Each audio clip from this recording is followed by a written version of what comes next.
Hello, friends and clients of SMR, to this week's reflection on the stainless steel industry. Some of you might notice that we are a little bit late this week. The reason being that last week, thanks God, for the first time again, I went on a business trip abroad. And I was visiting customers and I was visiting also a steel mill. So there is some normality coming back to our lives, I hope. What are we talking about this week? This week we will talk about money. And I would like to give you my opinion or our opinion how the pandemic will affect the profit level in the whole supply chain, coming from the end user all the way up to the raw materials. And for this I have prepared this time only 2 slides, and I'm going to show to you these 2 slides now. Show me the money. Where is the profit in the whole stainless steel supply chain? What you see here is the supply chain from raw material suppliers on the left side to stainless mills, distributors and end users. And somewhere in between there is where you are located as well. So what does history tell us? Let us look at the year 2010 first, which was actually for the whole industry a good year.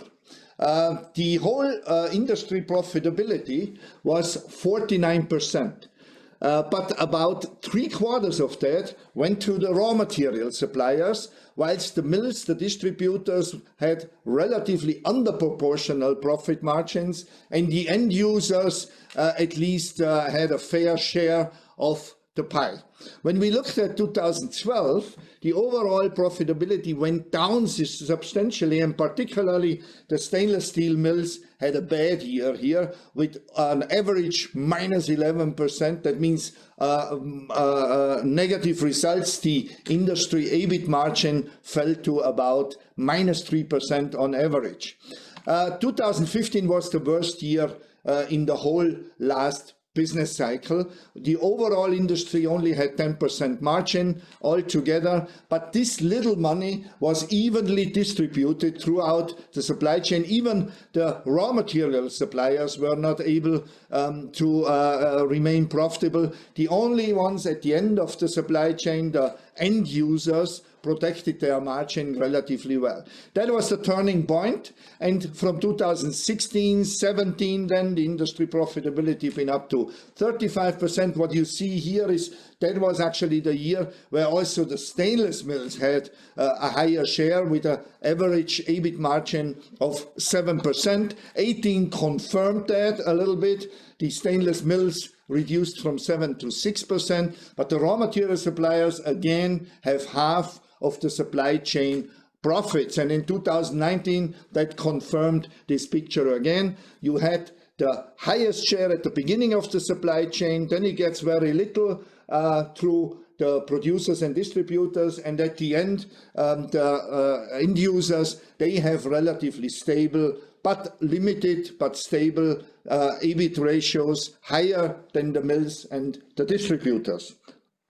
So, now this was history. Now let us look at what this year most likely will bring to us. First of all, we have already for the first quarter from 24 companies the financial results, and that shows actually a familiar picture with, you know, more than 3/4 of the industry profit, which stood at 37%, going to the raw material suppliers. The mills still relatively good, surprisingly probably, with a positive 4% average EBIT margin. And then the further you go down, the profits get less and less positive, and the end users with 7% of the whole profitability. That's one of the lowest readings I ever seen for them. Now, for the rest of this year, for the next quarters, of course, I cannot give you percentages, but with the colors, I can more or less, from reading, learning from history and using common sense, where the industry profitability will be. Now, you see we have over-proportional, fair and under-proportional. We think that in Q2, whatever profitability there will be, very hard hit will be the end users, and also probably we will see some reductions also with the stainless mills, whilst the distributors are still doing okay. In Q3, now then it swings from, I mean, the whole pandemic hit from the right side, and it's now moving in a wave up towards the beginning of the food chain here, and it will be the distributors and the stainless producers which will probably even have to report red ink then, whilst the raw material suppliers will still be okay, but also starting to see their profits going down. And in the fourth quarter, whilst we have in the markets a recovery, also leading to better financial results at the end users, distributors, also the mills will see some improvements most likely, and then the worst will stick with the raw material suppliers here. And this is actually the picture we are foreseeing. I know it's a little bit high level, but I think that this could be a realistic scenario for the next quarters ahead. Well, so this is the picture that we foresee for the rest of the year, and the dynamics that could be on the financial front here ahead of us. Whether we're right or wrong, we will know at the end of the year, you know, and then I either come out and say, look, I was right, or I do a big mea culpa. Both is possible.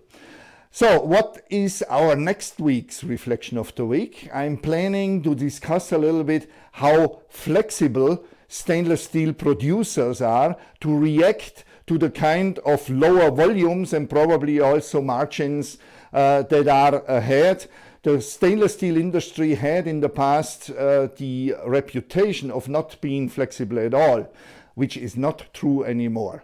But more about that next week. And with this, I thank you again for listening to us. You see here again where you can get more information. Get in touch with us. We are always accessible, and or send us simply your replies and your feedback. So far, I'm very pleased with the kind of readership or listeners or viewers that we are having here. That it was much more than I thought. I didn't even think that there are so many people really interested in the stainless industry, but obviously this is the case. So with this, thank you very much, and until next week.